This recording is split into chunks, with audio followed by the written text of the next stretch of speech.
할렐루야. 네, 하나님께서는 우리를 사랑하시는 줄로 믿습니다. 네, 그렇게 막 비가 많이 쏟아지고 또 개었다가 또 오다가 해서 수요 예배 많이 오시겠는가 걱정했지만 또 비를 또 줄여주셔서 이렇게 현장 예배에도 참석하게 되셨습니다. 뿐만 아니라 온라인으로 예배 드리시는 분들, 외국에서 또 영상으로 함께 예배 드리시는 분들, 하나님께서 오늘 말씀을 통해서 우리 마음 가운데 위로와 새로운 결단을 허락하여 주실 줄로 믿습니다. 이제 벌써 야고보서 5장 말씀을 우리 함께 나눌 시간이 되었습니다. 오늘 주제는요, 인내에 대해서 우리가 생각해 보는 시간을 가지려고 하는데요. 5장 첫 부분에서부터 보면은 부자에 대해서 이야기하는 것을 보게 됩니다. 우리나라에서 여러분 고위 공직자가 되려면 실력과 경력도 참 중요하지만 재산 형성 과정이 투명해야 된다라고 할 수 있습니다. 그래서 인사청문회가 열리면 여당이든 야당이든 그 후보자들은 자신이 소유한 부동산과 그동안 축적한 그것을 이제 검증받게 되는 시간이 있죠. 여러분, 남들보다 높은 자리에 있는 사람에게 높은 도덕적인 수준을 요구하는 것을 한마디로 뭐라고 할까요? 노블레스 오블리주 들어보셨죠? 네. 그러니까 여러분, 돈을 우리가 벌고 재산을 형성하는 것 자체가 악한 것은 아니죠. 그러나 정직하지 못한 방법으로 수단과 방법을 가리지 않고 축적한 부는 그 사람의 인격과 도덕성에 치명적인 해를 주기 때문에 공직자로서 자격을 문제 삼게 되는 것입니다. 여러분들에게 하나 질문하고 싶은 게 있는데요. 여러분, 돈이 얼마나 있으십니까? 네, 라고 물어보면 신뢰가 되겠죠? 그래서 다른 질문을 하겠습니다. 여러분들은 돈을 어떻게 버셨고 어떻게 사용하고 계십니까? 이것은 우리 그리스도인들에게 있어서 참 중요한 질문이라고 할 수가 있습니다. 왜냐하면 어떻게 돈을 벌고 어떻게 쓰느냐, 이것이 신앙의 성숙도하고 관계가 있기 때문입니다. 자, 예수님께서는 우리에게 말씀하셨죠. 우리가 두 주인을 섬기지 못한다, 이렇게 말씀하셨습니다. 무엇이 두 주인이죠?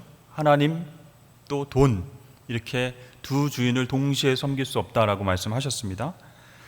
자, 그만큼 이 돈이라고 하는 것이 굉장히 중요한 가치인 이 사회 속에 살고 있기 때문에 지금 이 돈이, 부가 정말 하나님의 위치까지 위협하게 되는 수준에 올라와 있다는 것이죠. 그래서 오늘 1절 말씀에서 보여주시면 들으라 부한 자들아, 너희에게 이 말 고생으로 말미암아 울고 통곡하라, 이렇게 야고보 사도가 부한 자들에게 명령을 하고 있죠.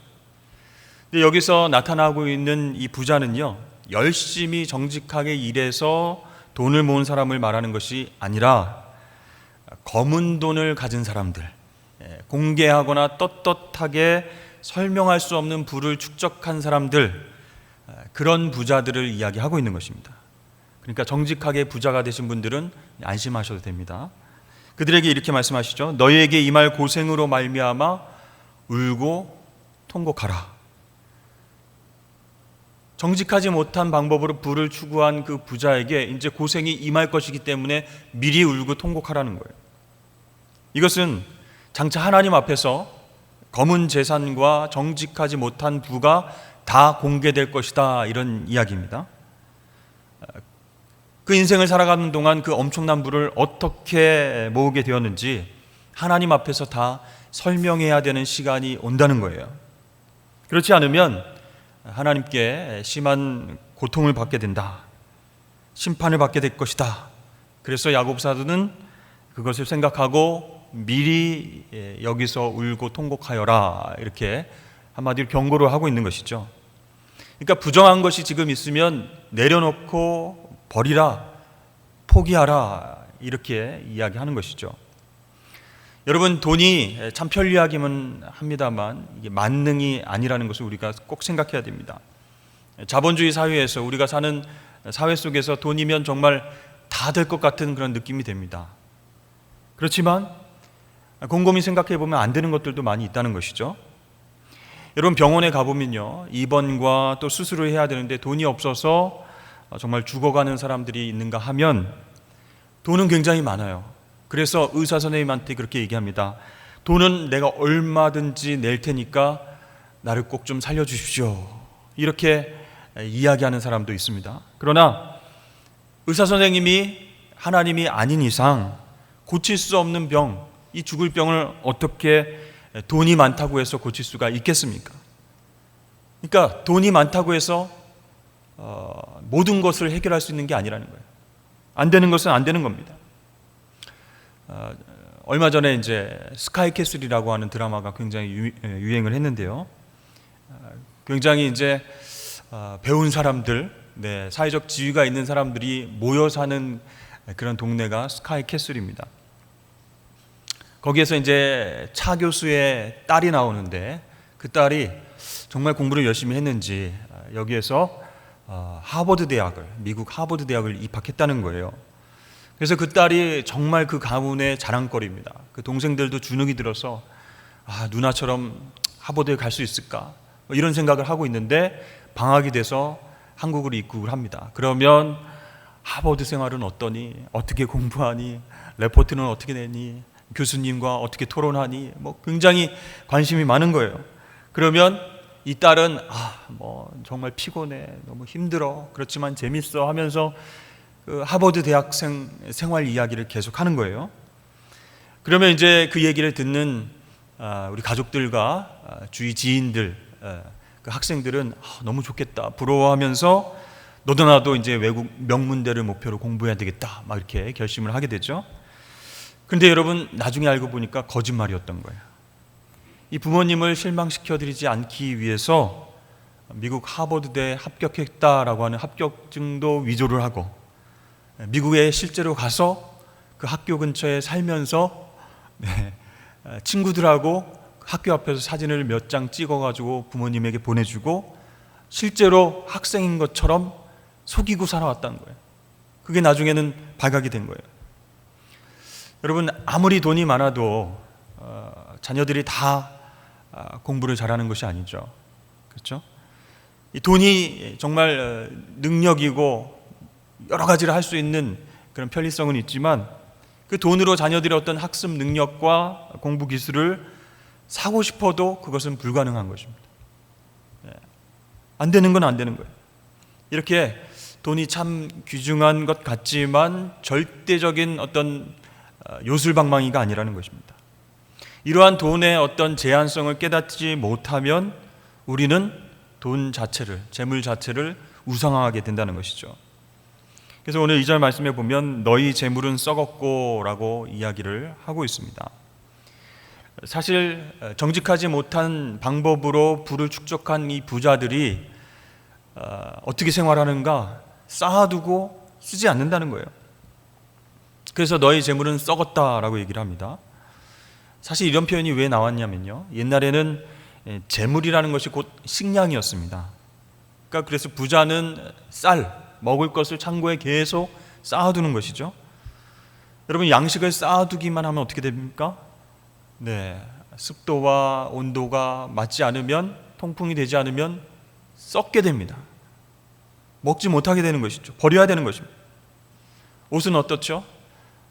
돈이 많아가지고 옷을 수시로 사는 분들도 있습니다만 예쁜 옷, 비싼 옷을 여러 벌 사지만 1, 2년 정도 안 입으면 계속 이제 안 입게 되죠. 특별히 이제 여자분들 계속 이제 봄, 여름, 가을, 겨울 이렇게 철마다 이렇게 사시는데 1, 2년 안 입으면 이제 계속 쌓이게 되는 겁니다. 나중에는 이제 유행이 지나서 안 입고 또 그 다음에 입으려고 하면은 사이즈가 안 맞아서 못 입고 그래서 이제 결국은 버리게 되는 것이죠. 그래서 오늘 말씀에도 너희 금과 은은 녹이 슬었으나, 녹이 슬었다 이렇게 얘기해요. 그러니까 쓰질 않으니까 계속 쌓아만 두니까 곡식도 그렇고 재물도 그렇고 옷도 그렇고 입지 않고 쓰지 않고 나누지 않고 그냥 쌓아만 두니까 녹이 쓴다 이런 표현을 하는 거예요. 그래서 결국에는 조물 먹게 되고 나중에는 버리게 된다라는 표현을 하고 있습니다. 그렇습니다. 오늘 말씀을 통해서 이 정직하지 못한 방법으로 부를 축적한 부자들, 돈을 모으고 쌓아놓기 위한 목적으로 벌게 되면 안 된다는 거예요. 그래서 남들을 위해서, 이웃을 위해서 선한 목적으로 써가면서 모으는 것이 합당하다.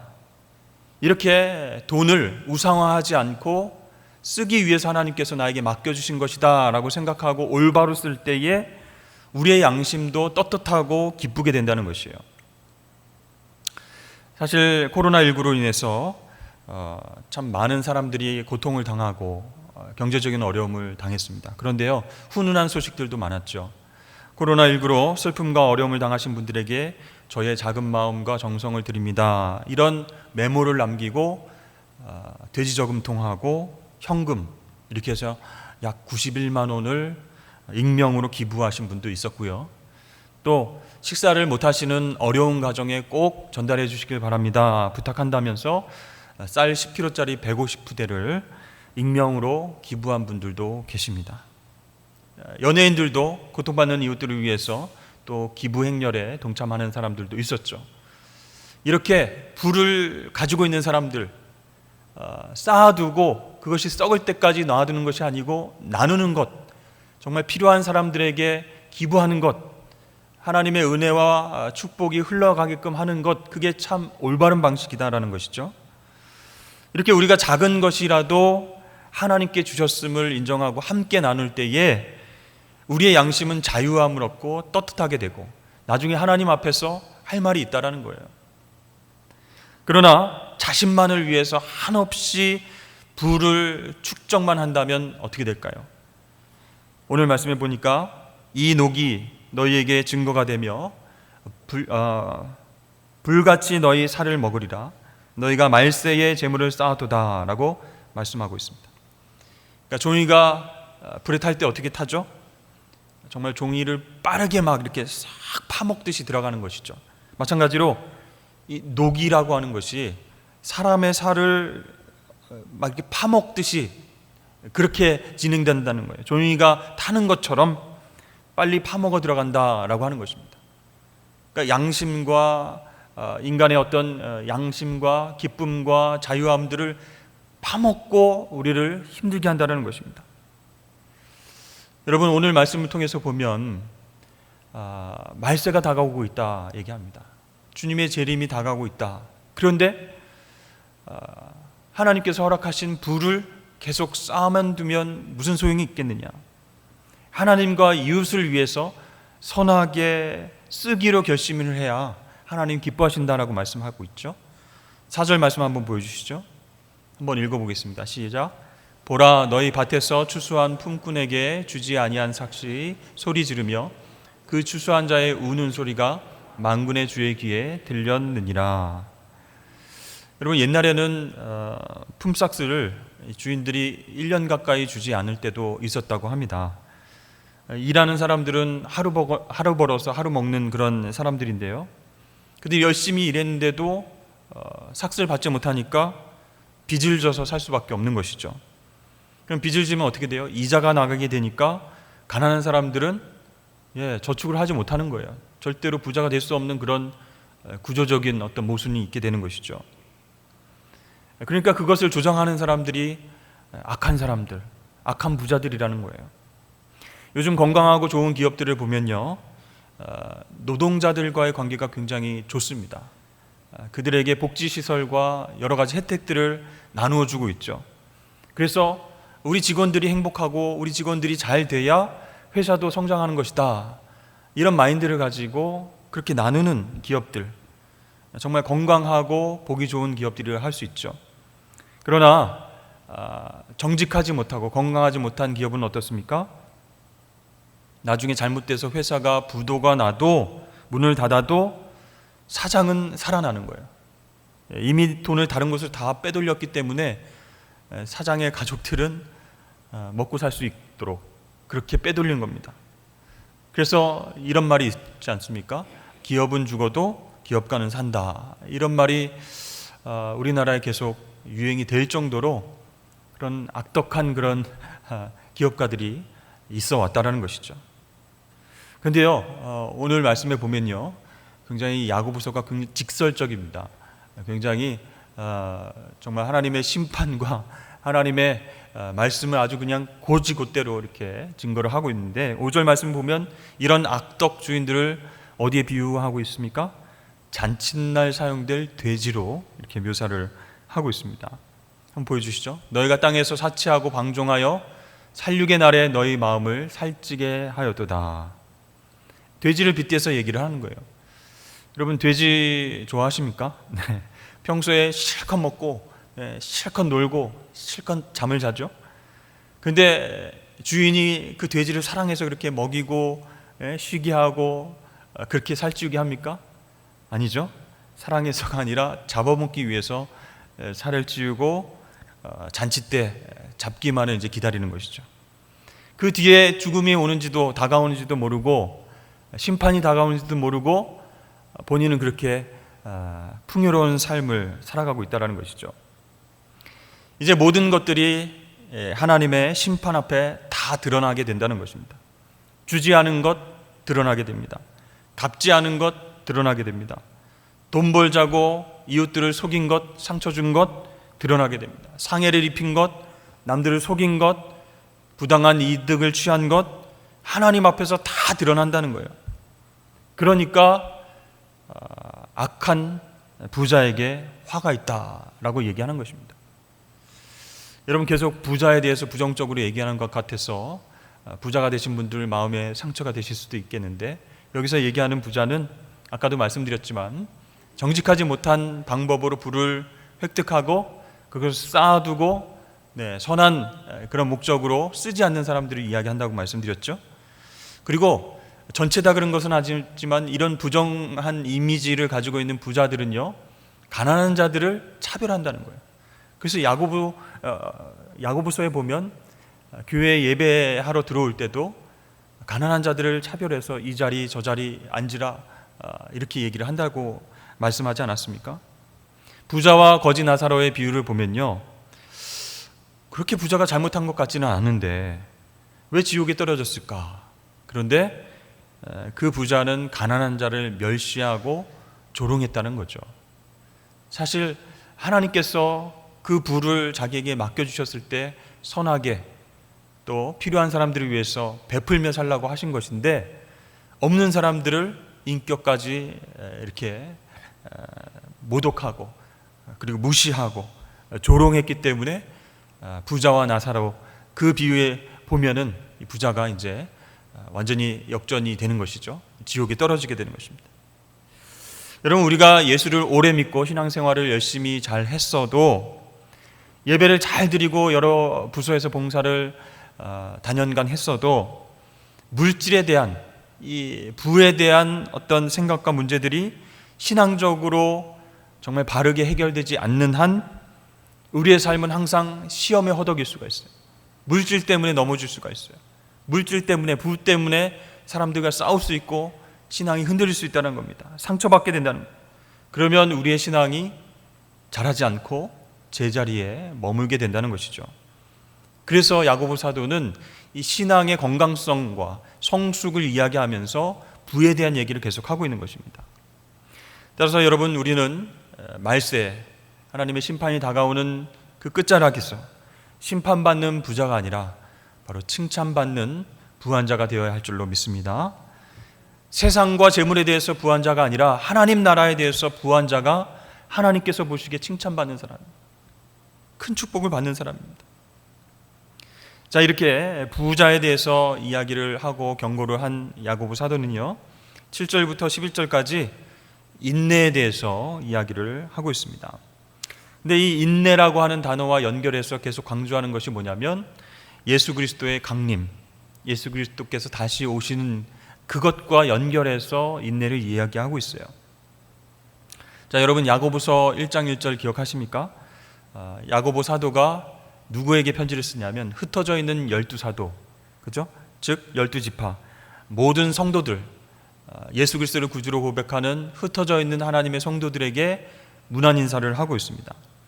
그런데 그 야고보 사도가 그렇게 절절한 마음으로 편지를 쓰고 그것을 받게 되는 성도들은 정말 환난과 핍박 가운데에 믿음을 지키고 있었다는 것이죠. 그래서 그들이 당하는 그런 인생의 고난 속에서 가장 바람직한 신앙의 태도는 인내다라고 이야기하고 있는 것입니다. 이 인내가 그리스도인들이 꼭 지녀야 할 덕이고 성령의 열매이고, 또 그것으로 인해서 우리가 축복과 하나님의 심판을 면할 수 있는 그런 귀한 방법이기 때문에 인내를 계속 강조를 하고 있는 것입니다.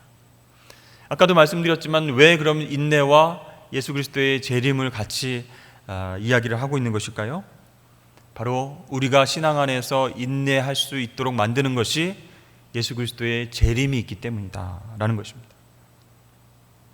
예수님이 다시 오신 것을 확신하게 되면 지금 환난과 고난 속에서도 견딜 수 있는 마음이 생긴다는 거예요. 인내할 수 있는 그런 마음이 생길 수 있다는 겁니다. 여러분, 기독교 역사에서 가장 성결하고 위대한 부흥을 했던 그런 시기가 바로 성도들이 예수님의 오심을 간절히 바라고 기도하면서 인내했을 때입니다. 그때마다 하나님은 정말 위기와 고난 속에서도 놀라운 일들을 행하시고 부흥을 경험케 하셨습니다. 그러므로 우리가 예수님의 재림, 그렇죠? 그것을 기대하는 것은 영적으로 유익한 것이에요. 간절한 마음으로 예수님의 재림을 소망해야 된다는 것입니다. 그래야 우리 마음 가운데에 환난과 고통과 고난을 참을 수 있는, 인내할 수 있는 그런 믿음의 마음을 허락하신다는 것이죠. 그런데요, 여러분, 그게 쉽지 않죠. 왜냐하면 이 세상에 정말 수많은 가짜 교리들, 이단들이 판치고 있어서 우리들은 예수님 재림의 중요성을 잊어버리고 살 때가 있어요. 그게 정말 중요한 것인데, 그건 이단들이 하는 얘기 아니야? 어떤 이단이 또 새롭게 얘기하는 것 아니야? 하면서 예수 그리스도의 다시 오심을 쉽게 생각하고 넘기는 사람들이 많아졌다는 거예요. 그만큼 가짜가 많다라는 것은 진짜가 중요하다는 것이고, 마귀 사탄이 그것을 가지고 우리를 혼란하게 한다는 것이에요. 우리를 속이고 있다는 것이에요. 그러나 여러분, 우리 예수 그리스도의 재림은 우리에게는, 우리 믿는 사람들에게는 큰 소망이 되는 줄로 믿으시길 바랍니다.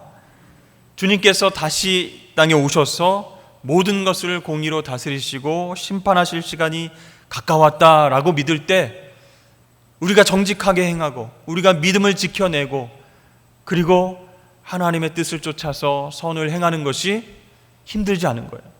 참을 수 있는 거예요. 어려워도 견딜 수 있다는 것입니다.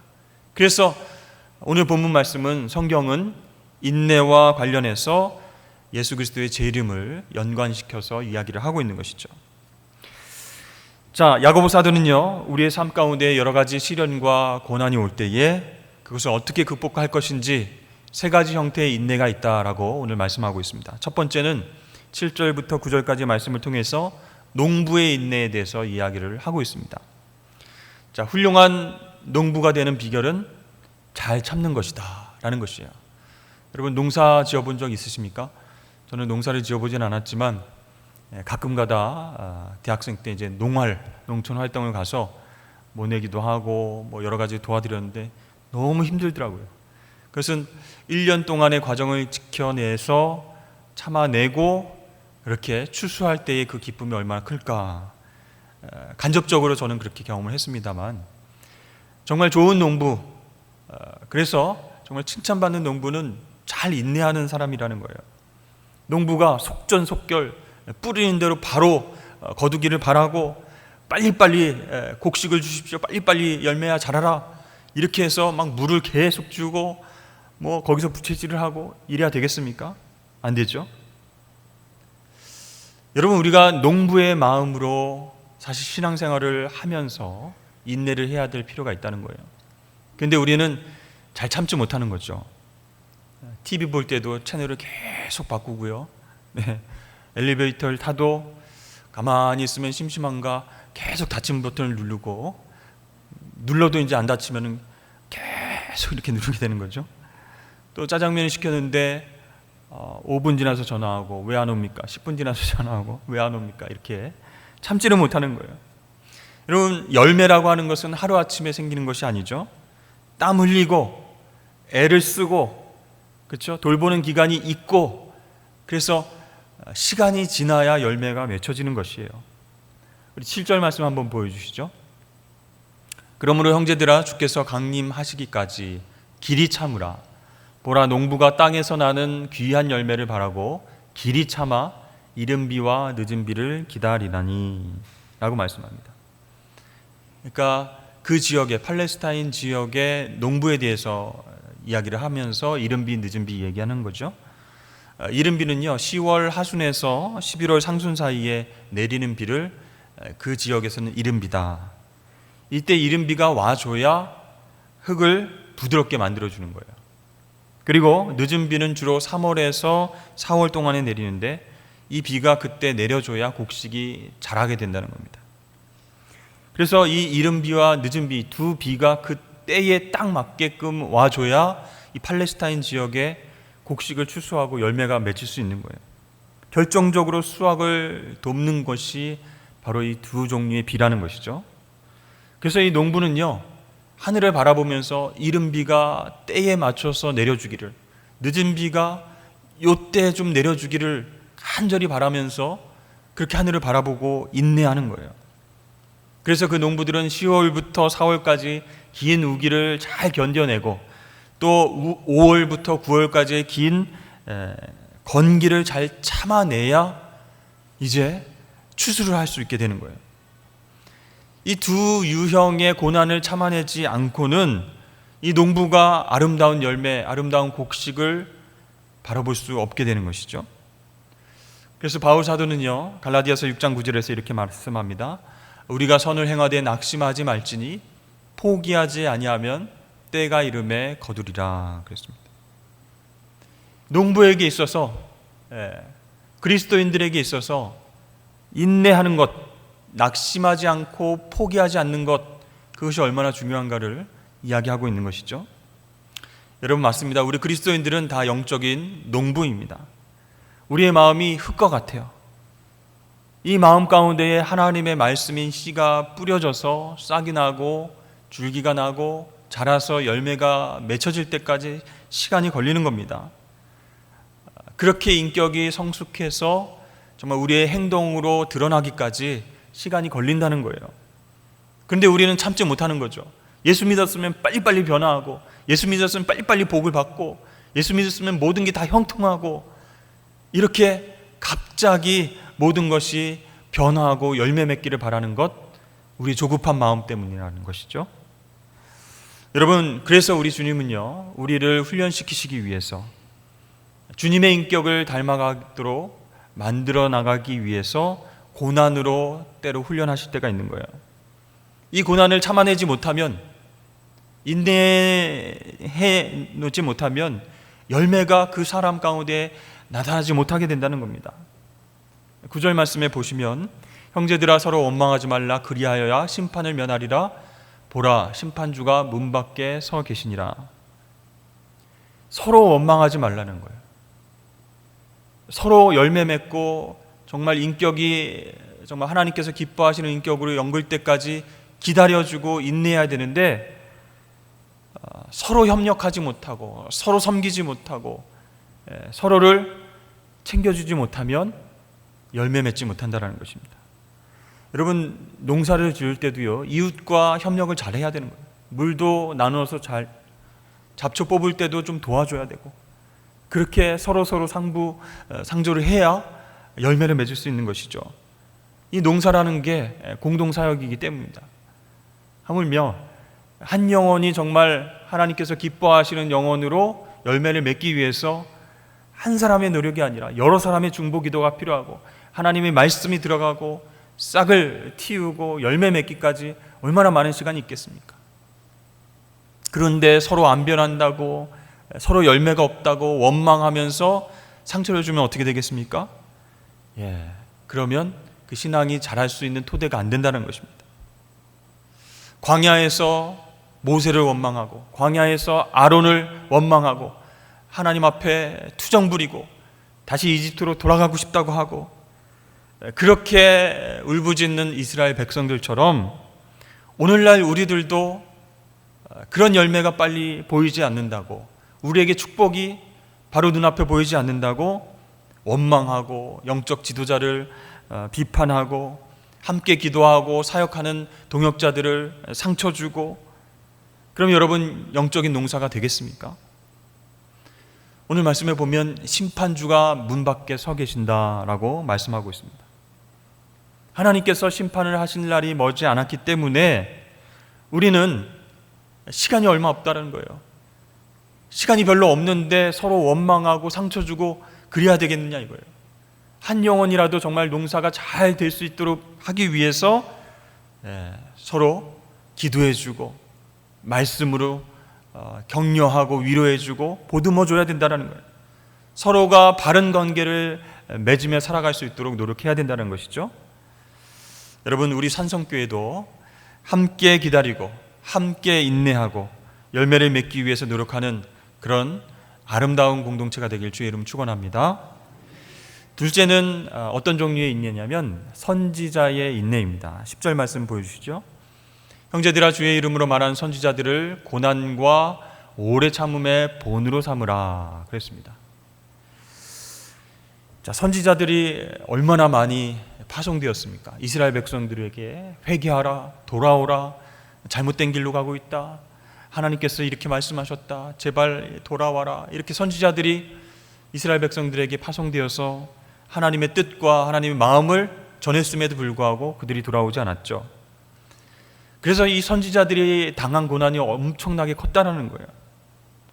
그런데 이 선지자의 고난들을 생각하면 오늘날 고난 가운데 있는 우리가 위로를 받을 수 있다는 거예요. 여러분, 우리는요 사실 주님의 말씀에 순종하기만 하면 모든 환경이 순탄하게 될 것이다, 잘 풀릴 것이다 라고 생각을 하게 됩니다. 그런데요, 실질적으로는 그런 기대를 버려야 됩니다.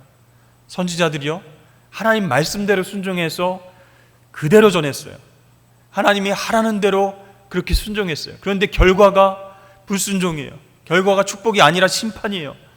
그러니까 선지자 입장에서는 얼마나 마음이 썩어 들어가겠습니까? 상처받고요, 나 하나님 안 하겠습니다, 나는 도저히 이런 힘든 일 못 하겠습니다, 차라리 죽여주십시오, 뭐 이런 선지자도 나오지 않았습니까? 여러분, 우리가 그리스도인이고요, 하나님 뜻대로 살아가는 하나님의 자녀일지라도 여전히 고난이 올 수 있다는 거예요. 이것이 의인의 고난입니다. 선지자라 할지라도, 하나님 택하신 의인일지라도 그들에게 고난이 오는 거예요. 여러분, 그래서 선지자의 순종을 생각해 보면 이 순종이라고 하는 것이 우리에게 편안한 삶을 보장해 주는 것이 아니라 십자가 고난으로 인도할 때가 있다는 것을 인정해야 된다는 거예요. 아니, 왜 순종했는데 십자가예요? 순종하면 무조건 복이 아니에요? 그게 아니라는 거예요. 왜냐하면 하나님께서 보실 때 이 고난이 하나님의 뜻을 이뤄가는 위대한 방편이 되기 때문에 때로 의인에게 고난을 허락하실 때가 있다는 거예요. 그래서 우리가 잘못한 것이 없는데도, 하나님 앞에 똑바로 사는데도 불구하고 고난이 찾아올 때 오히려 기뻐할 수 있어야 성숙한 하나님 백성이 된다는 거예요. 자, 하나님께서는 예수님을 통해서, 십자가 고난을 통해서 구원의 큰 뜻을 이루셨습니다. 마찬가지로 우리를 통해서도, 우리의 고난을 통해서 하나님의 뜻을 이루어 가실 때가 있는 거예요. 그렇기 때문에 우리가 그 원리를, 영적 원리를 생각한다면 죄가 없음에도, 바르게 살아감에도 불구하고 고난이 오네, 그렇다면 이 고난을 통해서 하나님 뜻을, 위대한 뜻을 이루어 가시는구나 라고 믿을 수 있어야 된다는 거예요. 엘리야는요, 하나님이 이렇게 해라 라고 말씀하신 대로 순종해서 아방 앞에서 이제 가뭄이 올 것이요, 비를 관장하는 바알신 찍소리도 못하고 비를 못 내릴 것이요, 하나님 명령하셨어, 이렇게 큰 소리를 쳤는데 이세벨이 죽인다고 하고 쫓아오고 그러니까 얼마나 큰 심적 부담을 느끼고 고난을 당했습니까? 죽고 싶은 마음까지 생긴 거예요. 그러나 하나님은요, 엘리야에게 아유 그래 그동안 수고했다, 내가 고난 끝내줄게, 이렇게 하시지 않았어요. 그것이 아니라 그 고난은 계속 이어져 갔지만 그 고난 속에서 엘리야를 지키시고 끝까지 보호해 주신 거예요. 왜냐하면 그 고난 가운데 하나님의 위대한 뜻이 이루어질 것을 아시기 때문에 고난 자체를 끝내주신 게 아니라는 거예요. 예레미야는요, 주님의 말씀을 전하다가 반역자로 잡히고요, 또 우물에 던져져서 죽을 뻔했습니다. 그런데 예레미야는 왜 나한테 이런 일을 시켜가지고 말이죠, 상처 주고 이렇게 하지 않았어요. 인내했습니다. 참았습니다. 그때 하나님께서 예레미야를 보호해 주셨습니다. 바벨론 포로로 갔던 다니엘, 또 사드락, 메삭, 아벳느고 마찬가지입니다. 왜 우리가 하나님을 잘 믿는데 포로로 끌려가서 이런 고생을 하는가? 왜 풀무불에 던져지는가? 불평불만하지 않고 인내했습니다. 그때 하나님이 지켜주신 거예요. 보호하신 거예요. 왜냐하면 그 고난 가운데 하나님이 이루실 특별한 뜻이 있기 때문에 그렇게 하나님 역사하신 것입니다. 그래서 여러분, 우리가 의인일지라도 하나님 앞에 잘못한 것이 없을지라도 다가오는 고난 가운데 우리가 하나님 뜻을 발견하고 오히려 감사하실 수 있는 믿음을 가지시길 주의 이름 축복합니다. 세 번째는 이제 욥의 인내에 대해서 얘기합니다. 11절 말씀 한번 보여주시죠. 보라, 인내하는 자를 우리가 복되다 하나니 너희가 욥의 인내를 들었고 주께서 주신 결말을 보았거니와 주는 가장 자비하시고 긍휼을 여기시는 이시니라. 우리가 고난을 얘기할 때마다 성경 가운데의 욥을 이야기를 많이 하죠. 이 욥이 의인이었어요. 하나님 앞에 잘못한 게 없어요. 근데 하루아침에 모든 재물 뺏어가시고 모든 건강 다 없어지고 자녀들도 잃었습니다. 그런데 욥은 마지막에 하나님 앞에 신앙 고백을 하는 거예요. 그 고난을 통해서 하나님을 만났기 때문입니다. 그 고난을 통해서 하나님의 놀라운 구속의 힘을 경험했기 때문에 그가 나를 죽일지라도 나는 그를 의뢰할지니라, 이렇게 고백을 하고 있죠. 여러분, 왜 이 땅에서 의인이 고난을 받을까요? 하나님 앞에 정말 열심히 사는 사람이 왜 고통당하고 힘든 일을 경험할까요? 세상 사람들은요, 고난을 받을 때 그것은 그 사람의 죄 때문이다, 이렇게 생각합니다. 아니면 조상 때문이다, 이렇게 얘기를 하죠. 그러나 성경은 아니다, 의인도 고난받을 수 있다라고 하는 사실을 여러 인물들을 통해서 보여주는 거예요. 특별히 욥을 통해서 우리의 잘못과는 상관없이 고난이 찾아올 수 있고 그 고난을 통해서 하나님의 놀라우신 계획과 섭리하심과 축복을 보여주시기 위함이다라는 것을 성경을 통해서 알려주고 있습니다.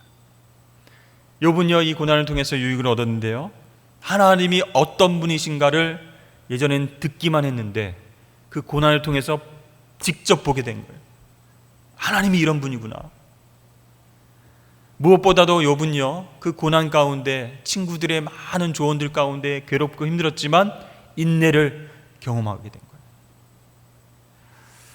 그래서 고난 당하고 있는 그 욥의 생애 속에서 하나님의 손길이 딱 멈춘 것이 아니고 계속 운행하고 계셨고, 하나님의 눈동자는 다른 사람을 바라본 것이 아니고 계속 욥을 바라보고 계셨음을 욥이 깨달은 거예요.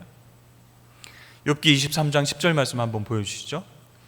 그러나 내가 가는 길을 그가 아시나니 그가 나를 단련하신 후에는 내가 순금같이 되어 나오리라. 하나님이 고난을 통해서 자기를 단련하셨다는 거예요. 그래서 내가 인내했더니 순금같이, 정금같이 이제 어떠한 공격에도 상처받지 않는 단단한 금같이 그렇게 하나님 앞에 서게 됐다. 여러분, 우리는 잘 참지 못하죠. 저도 인내심이 별로 좋지 못합니다. 근데 성경에 나오는 인물들, 그 사람들이 참지 못하는 모습을 보면 위로를 받죠. 이 사람들도 하나님 쓰시는 위대한 성경의 인물들도 잘 못 참았구나. 모세는 여러분 참지 못해서 사람을 죽였죠. 아브라함은 아들 주시겠다라고 이야기하셨는데 그 하나님 앞에서 참지 못하고 기다리지 못하고 이스마엘을 낳았습니다. 베드로는 정말 결정적인 순간에 참지 못하고 칼을 빼서 사고를 쳤습니다. 우리가 신앙생활을 하면서 그러한 상황들이 많이 있다는 겁니다. 혹시 여러분들 남편을 향해서 오늘도 참지 못하고 날카로운 말로 한 펀치 날리고 오신 분들도 있을 수 있습니다. 또 자녀들을 바라볼 때 아이고 답답해 이렇게 한숨을 쉬면서 때로는 어지러워진 그 방을 보면서 내가 어제 이렇게 깨끗하게 정리해 줬는데 이게 웬 돼지우리냐 하면서 막 참지 못해서 소리를 쳤을 수도 있고요. 또 주문했던 택배가 늦게 온다면서 막 그 회사에 전화를 해가지고 업체 사람과 싸우고 다시 반송을 하느니 다시 물려달라느니 이렇게 인내하지 못할 때도 있었고요. 또 어머니의 잔소리에 평소에는 예 이렇게 얘기했지만 오늘은 참지 못하겠다 하면서 왜 그러시는 거예요 도대체 나한테, 막 이렇게 큰 소리를 치고 정색을 했을 수도 있습니다. 우리는 이렇게 신앙생활을 하면서도 종종 참지 못하고 우리 주변에 있는 사람들과의 관계를 어그러뜨리고 힘들게 할 때도 있어요. 그러면서 이제 모두가 나 때문이 아니라 저 사람 때문이다 이렇게 이야기를 하죠. 더 답답한 것은 뭐냐면 나는 급한데 하나님은 급하지 않다라는 거예요. 그래서 더 막 화가 나고 더 참을 수 없는 거예요. 하나님 정말 급한데 하나님이 왜 기도 응답 안 해주십니까? 응답이 더디니까 하나님 응답 기다리다가 저 죽겠습니다 해서 내가 막 빨리 해결하려다가 다시 넘어지고 또 상처받는 일들도 있다는 것입니다. 그렇기 때문에 여러분 오늘 성경 말씀은 야고보서는 우리에게 욥의 인내를 배우라라고 이야기하고 있습니다. 여러분 이 야고보서는 핍박당하고 있는 초대교회 성도들을 향해서 쓰고 있는 편지라고 말씀드렸죠. 정말 고난과 박해를 통해서 정말 힘들고 어려운 상황 가운데서 주시는 하나님 메시지예요. 한마디로 인내할 수 있다라는 겁니다. 참을 수 있다라는 겁니다.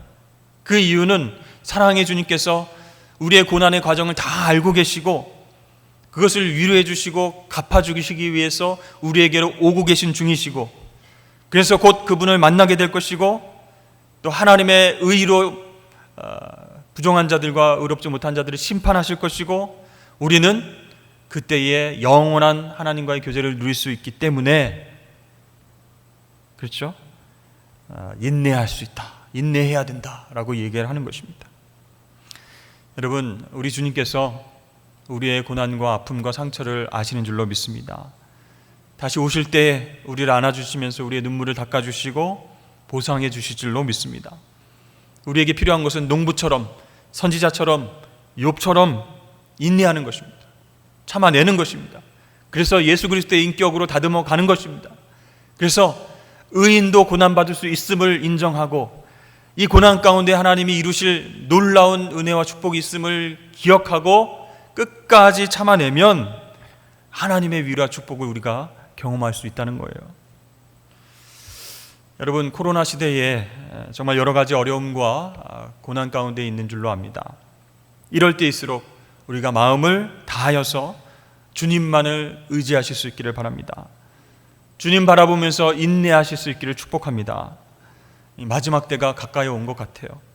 정말 세상이 정말 돌아가는 것을 보면 성경에 예언된 대로 주님의 재림 때가 가까운 것 같습니다. 이럴 때일수록 하나님 바라보면서 인내할 때 하나님은 우리에게 힘과 위로를 주시고 결국 승리와 기쁨으로 우리와 동행하실 줄로 믿습니다. 그렇게 인내하셔서 승리하는 저와 여러분 되시길 바랍니다.